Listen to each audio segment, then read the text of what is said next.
7 here. In this video, I'll be showing you guys how to add custom fonts in CapCut. So if you should click on text, add text. Now as you can see, we have our various fonts here. We have Russian and all the way over to Arabic. Now in this tutorial, I'll be showing you guys how to add your own font, so you could feel free to use that in CapCut.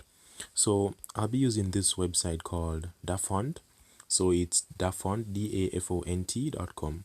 Now on this website you could find free fonts free for personal use, and also fonts free for commercial use.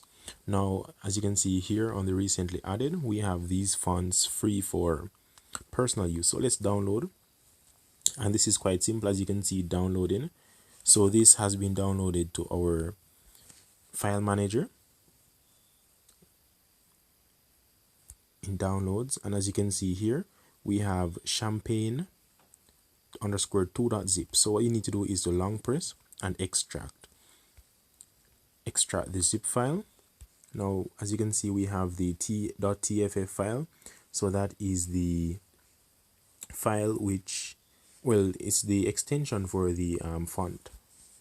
So we should keep in mind of this folder. So we go back to CapCut.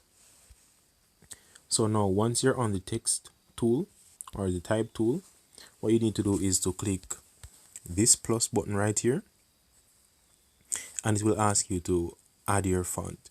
So you could share your font or upload your font. So let's click on upload, and as you can see here, we have fonts which I added earlier.